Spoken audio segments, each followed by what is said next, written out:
Welcome my fellow Archons to another Weird Cards video. Today I bring you not 8, not 9, but 10 of the weirdest cards in KeyForge. If you have any weird cards you'd like me to talk about in future videos, let me know, but for now, let's get into it.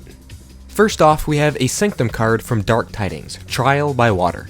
It reads, play, reset the tide. Until the start of your next turn, players cannot raise the tide.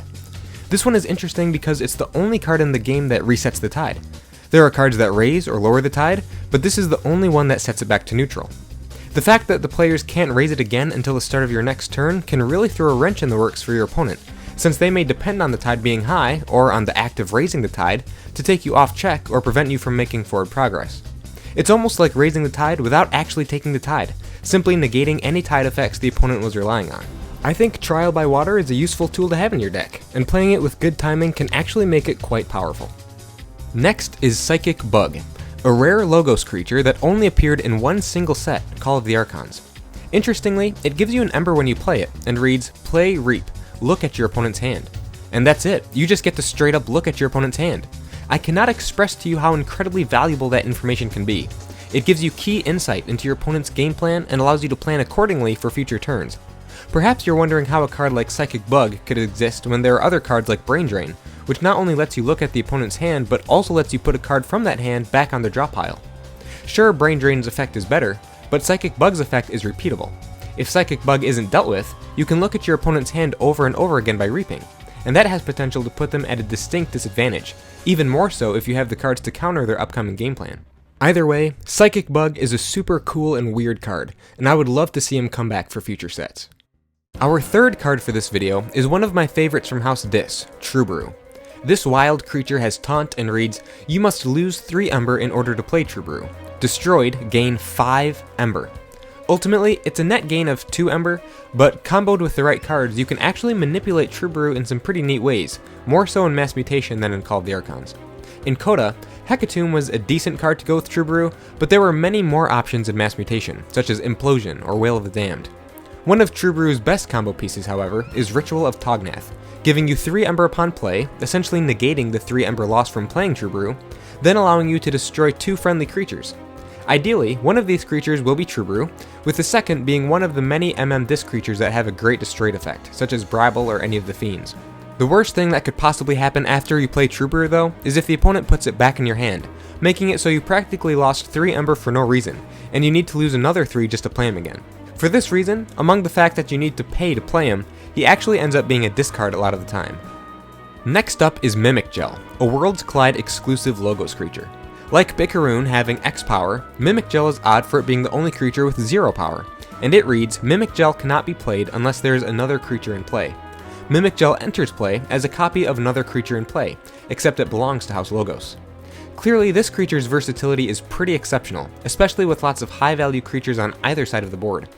A few good options are to mimic a Daughter for extra card draw, an Infernus to purge cards and control Ember, an Eddy 4x4 to archive a card and control key cost, Senator Shrix to put out a must-kill Ember threat, or even Medic Ingram for healing and warding. The options are limitless, and aren't restricted to just Worlds Collide creatures if you're matched up against a deck from another set. It can be a little sad when there aren't really any good options for Mimic Gel to copy, but besides those situations, Mimic Gel possesses a level of adaptability and flexibility matched by few other cards, and can yield gameplay scenarios you wouldn't find anywhere else. After Mimic Gel, we have a second disc creature, that of Greater Oxtet. This freaky 4-power creature only appeared in Worlds Collide, has taunt, and reads, at the end of your ready card step, purge a card from your hand. If you do, give Greater Oxtet 2 +1 power counters. Greater Oxtet grows by increments of 2, meaning he becomes alarmingly huge if he doesn't get taken care of. After just a few turns, he becomes a 10-power creature with taunt, meaning you won't be taking him off the board through normal fighting anytime soon. There are many decks out there where purging things out of your hand falls directly in line with your overarching game plan. But if Greater Oxtet appears in a deck where this isn't the case, you may think twice before playing him. It sucks to find yourself in a situation where you have to purge a card out of your hand, but you don't want to purge anything, and Greater Oxtet can force you into that situation if you're not careful. Next is an artifact from House Mars, Custom Virus. Thank goodness this one is a rare, because I really hate this card.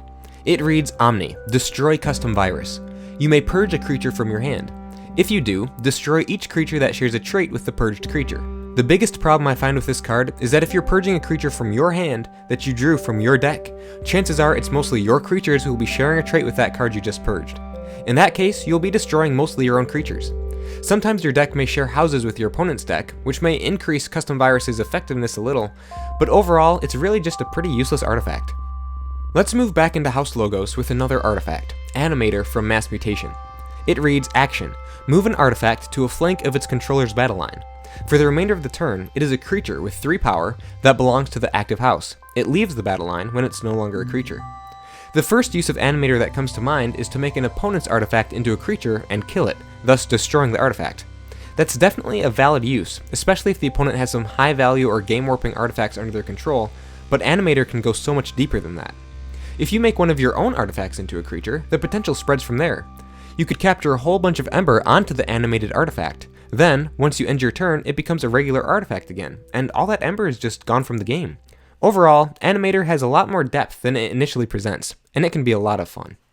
Our 8th card for this video is another artifact, an unfathomable one called Whirlpool. It reads, at the end of each player's turn, that player gives control of the creature on the right flank to their opponent and moves it to that player's left flank. This essentially makes the entire battlefield quite literally a whirlpool. It's a lot to keep track of sometimes, especially with the large number of other passive effects to keep track of in Dark Tidings, and it's for that reason that I'm not a huge fan of this artifact. There's just so much going on, and you have to be hyper-focused on how you build your battle line, so things can get really confusing. It's a game-warping artifact for sure, so it's really just up to your personal preference and deck's game plan as to whether you play it or not. There are certainly some really cool things you can do with Whirlpool, such as loading up a creature with Ember that then gets sent over to your opponent's side, putting that Ember within your own reach. There are only 2 cards left for this video, and the first of these is the Brobnar creature King of the Crag, from Call of the Archons and Age of Ascension. He reads, each enemy Brobnar creature gets -2 power. King of the Crag is one of the very few cards in the game that remove stats from creatures, like Shield Ulator's Evil Twin taking -2 power and removing armor.